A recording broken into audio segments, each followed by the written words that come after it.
Oke, assalamualaikum. Baik anak-anak, ibu lanjutkan materi kita yang minggu lalu ya. Minggu lalu itu video 1, sekarang ibu lanjutkan materinya di video 2 tentang persamaan nilai mutlak. Nah, perhatikan bentuk umum persamaan nilai mutlak itu ada 3. 1, 2, 3. Yang pertama, perhatikan nilai mutlak fx, berarti ini di dalam ini sebuah fungsi itu sama dengan c, dimana syaratnya adalah c-nya ini harus lebih dari sama dengan 0. Jadi ketika kalian ketemu kalau c-nya ini negatif, maka otomatis soalnya tidak usah dikerjakan karena tidak sesuai dengan syaratnya. Baik, bentuk yang kedua adalah nilai mutlak fungsi fx itu sama dengan nilai mutlak fungsi gx. Kemudian bentuk yang ketiga, ini nilai mutlak fx sama dengan gx, dengan catatan gx-nya ini atau fungsi g-nya ini sama, harus lebih dari sama dengan 0 atau positif. Baik, kita bahas satu persatu. Sebelumnya kita akan melihat dulu definisi. Penyelesaian persamaan nilai mutlak menggunakan definisi yang pertama. Ingat, yang terdahulu kan kita udah mempelajari ini, dimana nilai mutlak AX tambah B itu ada dua kemungkinan. Yang pertama, AX tambah B jika yang di dalam tanda nilai mutlak ini dia lebih dari sama dengan 0 atau positif. Kemudian dia akan negatif nih, negatif AX tambah B jika yang di dalam nilai mutlak ini kurang dari 0 atau bernilai negatif. Nah, kemarin kan kita udah bahas ini ya. Oke, sekarang kita lihat contoh. Nah, ini lihat. Kok kabur ya, Nak ya?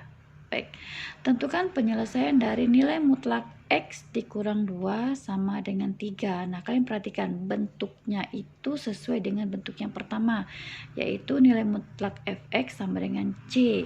C ini sebuah konstanta 3, di mana C-nya lebih dari 0 atau positif. Nah, 3-nya positif kan? Nah, kalau 3-nya positif berarti bisa dikerjakan. Baik, kita kerjakan ya. Nah, ini kan ada dua kemungkinan. Kalau yang di dalamnya positif, nah nih, kalau yang di dalamnya bernilai positif, maka hasilnya adalah tinggal dibuka tanda mutlaknya, tinggal AX tambah B. Kita ikuti definisinya. Jadi kemungkinannya ada dua. Perhatikan yang di dalam tanda mutlak ini, kan kemungkinannya ada 2X dikurang 2, dia belum tentu positif dan belum tentu negatif, ya kan? Karena nilai X-nya kan belum diketahui. Nah, jika dia ibu masukkan X-nya 1, maka 1 dikurangi 2 berarti berapa? Negatif 1. Oke, itu kemungkinan pertama. Kalau X-nya ibu masukkan 3, berarti 3 dikurang 2 hasilnya berapa? 1, positif kan? Nah, itu kemungkinan yang kedua. Jadi kalau ketemu soal seperti ini, di mana di dalam kurung ini belum tentu bernilai positif dan belum tentu bernilai negatif, maka jawabannya ada dua. Nah, kita andaikan dia positif dan kita andaikan dia negatif. Oke. Kemungkinan pertama, jika X min 2-nya ini lebih dari sama dengan 0 atau bernilai positif. Nah, definisinya kemarin kalau dia bernilai positif maka hasilnya adalah tinggal buka tanda nilai mutlaknya. Nah, berarti jika X min 2-nya positif atau lebih dari 0 maka ini, nah ini tinggal kita buka tanda mutlaknya, jadi tinggal X min 2 sama dengan 3. Kemudian X sama dengan, nah pindah ruas. Nah, sebenarnya tidak boleh sih pindah ruas ya kata-katanya. Nah, ini 3 berarti min 2-nya kita pindahkan ke kanan jadi plus 2. Di SMP pasti kalian udah pernah belajar tentang pindah ruas ya. Ini cara praktis untuk menyelesaikan. Nah, berarti 3 ditambah 2 sama dengan 5, maka X-nya sama dengan 5. Jadi kesimpulannya, jika yang di dalam kurung ini bernilai di dalam tanda mutlak ini bernilai positif atau lebih dari 0, maka penyelesaiannya adalah X sama dengan 5. Itu kemungkinan pertama. Kemungkinan kedua, jika yang di dalam tanda mutlak ini bernilai kurang dari 0 atau negatif. Aturannya gimana kemarin? Kalau dia negatif, nah maka tanda mutlaknya dibuka ganti dengan min. Nah, kemudian di dalam tanda mutlaknya dituliskan lagi X min 2 sama dengan 3. Oke, kita operasikan. Kita buka kurungnya, berarti ini min X, min ketemu min jadi plus 2 ditambah 3. Berarti min X sama dengan 3, 2-nya kita pindahkan ke kanan, positif jadi negatif. Jadi min X sama dengan 3 dikurang 2 sama dengan 1. Yang kita cari nilai X ya, bukan min X. Sehingga kalau min X sama dengan 1, maka X-nya sama dengan negatif 1. Jadi penyelesaiannya ada 2, yaitu X sama dengan min 1 atau X sama dengan 5. Jadi kemungkinannya ada 2, karena tadi kita menganggap jika di dalamnya bernilai positif dan jika di dalamnya bernilai negatif, maka penyelesaiannya juga ada 2. Baik, kita lihat contoh berikutnya. Oke. Oh ya, masih dengan contoh yang sama tapi dengan cara yang berbeda. Ingat ya anak-anak, kalau ruas kiri sudah pasti positif dan ruas kanan sudah pasti positif, maka kita bisa menggunakan cara mengkuadratkan kedua ruas. Nah, ini masih bentuk yang tadi dan masih contoh soal yang tadi. Jadi kita ingat saja, sesuatu di dalam tanda mutlak ya, baik dia nanti di dalamnya ini negatif ataupun positif, penyelesaiannya itu pasti positif ya. Kita pernah mencoba misalnya tanda mutlak 5. Nah, ini kan karena dia sudah pasti positif, kita tinggal buka tanda mutlaknya, hasilnya jadi 5. Nah, kalau dia min 5, nah sama saja. Kalau dia bernilai negatif yang di dalam, maka tanda mutlaknya dibuka, diganti min, yang di dalamnya dituliskan kembali. Oke, jadi apa? Min ketemu min jadi plus. Jadi berapapun yang di dalam tanda mutlak, hasilnya selalu positif. Oke, baik. Nah, jadi yang di dalam tanda mutlak ini, nah karena berada dalam tanda mutlak berarti ruas kiri sudah pasti positif, ruas kanan sudah pasti positif. Nah, jika kedua ruas sudah pasti positif, maka kita bisa menggunakan cara lain selain definisi, yaitu cara mengkuadratkan kedua ruas ya. Oke, perhatikan. Nah, ini ruas kiri kita kuadratkan, ruas kanan kita kuadratkan. Sehingga ingat, ada catatan di sini, kalau tanda mutlak kita kuadratkan, tanda mutlaknya hilang tapi kuadratnya tetap ya. Tanda mutlaknya hilang, kuadratnya tetap. Nah, kemudian ini 3 kuadrat. Baik, kalau sudah 3 kuadratnya kita pindahkan ke ruas sebelah kiri, berarti X min 2 kuadrat. Nah, tadi ini kan positif karena kita pindahkan ke sebelah kiri jadi negatif 3 kuadrat. Sebelah kanan jadi kosong kan, 0, berarti tinggal 0 di sini. Nah, kemudian ada catatan di sini. Ingat, ada rumus, jika A kuadrat dikurang B kuadrat itu hasilnya adalah A tambah B dikali A dikurang B. Ya, ingat ya rumus ini ya. A kuadrat dikurang B kuadrat itu sama dengan A tambah B dikali A dikurang B. Oke, kita lihat ke sini. Nah, ini X min 2 kuadrat dikurang 3 kuadrat. Anggap saja X min 2 ini adalah A, ini adalah B. Nah, kalau kita mengikuti rumus yang di sini adalah A tambah B. Nah, berarti ini A kita kan X min 2 ditambah B kita itu kan 3. Berarti X min 2 ditambah 3. Kemudian dikali dengan A dikurang B. Berarti A kita itu adalah X min 2 dikurang B. B kita adalah 3 sama dengan 0. Oke, kita operasikan ya di dalamnya. Berarti X dikurang 2 ditambah 3. Yang ini X dikurang 2 dikurang 3. Kita selesaikan. X negatif 2 ditambah 3 berarti 1.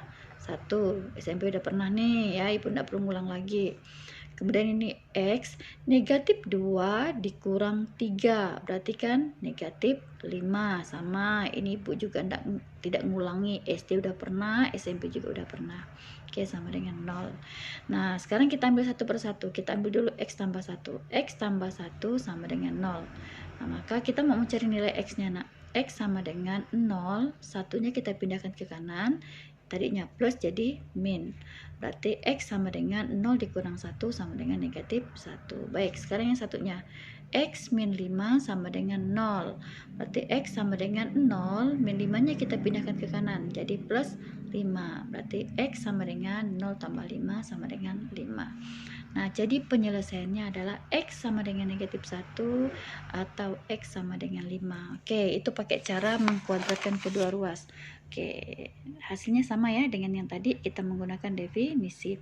Kalau dilihat caranya sih memang lebih cepat menggunakan definisi. Yang mengkuadratkan itu agak panjang caranya, tapi percayalah, cara yang mengkuadratkan kedua ruas ini paling banyak digunakan nanti ya. Nanti kita lihatlah, ketemu dengan banyak soal ketika sebelah kirinya positif dan sebelah kanannya positif, lebih baik kalian menggunakan cara mengkuadratkan kedua ruas. Ini masih sederhana, 3, makanya pakai cara definisi dia gampang. Tapi nanti ketika di sebelah kanannya bukan 3 tapi sebuah fungsi juga, menggunakan definisi jadi sulit. Makanya kita gunakan cara mengkuadratkan kedua ruas. Oke. Baik, Ibu tambah satu contoh soal lagi. Perhatikan di sini kita masuk bentuk yang kedua, di mana bentuk yang kedua itu adalah nilai mutlak fx sama dengan nilai mutlak gx. Nah, kita contohkan. Nah, ini nak. Nah, kalau udah model seperti ini, menggunakan definisi jadi agak sulit. Nah, jadi kalau seperti ini kan berarti kan sebelah kiri mutlak, sebelah kanan juga mutlak. Berarti sebelah kiri positif, sebelah kanan juga positif. Nah, kalau dua ruas itu positif, maka gunakanlah cara mengkuadratkan kedua ruas. Kalau kedua ruasnya sudah pasti positif, kita menggunakan cara mengkuadratkan kedua ruas. Pakai definisi dia akan jadi sulit. Karena apa? Karena ininya bukan sebuah konstanta. Beda ya dengan ini ya. Nah, kalau ini konstanta masih pakai definisi masih gampang ya. Nah, tapi kalau udah bukan konstanta lagi, sebaiknya gunakanlah mengkuadratkan kedua ruas. Oke, kita mulai. Oke. Nilai mutlak X min 2 kita kuadratkan, ditambah nilai mutlak 6 ditambah 2X kita kuadratkan. Seperti tadi, nilai mutlak kalau dikuadratkan, nilai mutlaknya hilang, tapi kuadratnya tetap. Ya, sama ini juga tetap. Baik, seperti tadi lagi yang ingat, ini A kuadrat min B kuadrat. Nah, sama. Nih. Nah, ini kita pindahkan dulu nih. Ini kita pindahkan ke sebelah kiri, dia positif kan, pindah ke sebelah kiri jadi negatif, sebelah kanan jadi 0. Anggap ini A, anggap ini B. Nah, berdasarkan rumus tadi, A kuadrat dikurang B kuadrat, apa rumusnya? A tambah B dikali A dikurang B. Oke. Oh, ini ibu terbalik nih. Ibu kurang dulu, enggak apa-apa, enggak masalah. Ya, jadi ini ibu A dikurang B dikali A ditambah B. Kalau dibalik pun enggak masalah ya nak ya, sama saja. Oke, kalau sudah kita buka semua kurungnya, berarti X dikurang 2 dikurang 6. Ini min ketemu plus jadi min. Oke, yang ini X dikurang 2 ditambah 6 ditambah 2X sama dengan 0. Oke, kita operasikan. X dikurang 2X, berarti kan ada 1X dikurang 2X, berarti kan min 1X, satunya tidak ditulis di sini, berarti min X. Min 2 dikurang 6 itu min 8. Oke, yang ini sekarang X ditambah 2X yang sama-sama punya variabel kita gabung, yang tidak punya variabel kita gabung. Di 1X ditambah 2X sama dengan 3X. Yang ini negatif 2 ditambah 6 berarti sama dengan 4, sama dengan 0. Oke, seperti tadi juga kita ambil satu persatu. Ini dulu min X min 8 sama dengan 0, berarti min X sama dengan 8 nya pindahkan ke kanan jadi plus, kemudian min X sama dengan 8 X saja berarti sama dengan min 8. Kemudian yang satunya lagi kita taruh sini, 3X ditambah 4 sama dengan 0, berarti 3X sama dengan 0, 4-nya pindah ke kanan jadi negatif, berarti 3X sama dengan 0 dikurang 4, negatif 4. Maka X sama dengan negatif 4 dibagi 3 atau min 4/3. Sehingga penyelesaiannya adalah X sama dengan min 8 atau X sama dengan min 4/3. Oke, itu dua buah contoh soal dengan dua buah bentuk persamaan nilai mutlak. Ini bentuk yang pertama, ini bentuk yang kedua ya. Jadi bentuk pertama, bentuk kedua itu bisa kita selesaikan dengan cara mengkuadratkan kedua ruas. Oke, kalian bisa cari di internet atau di buku contoh-contoh soal seperti ini, kalian coba kerjakan ya. Baik, sampai ketemu di video 3. Terima kasih. Assalamualaikum.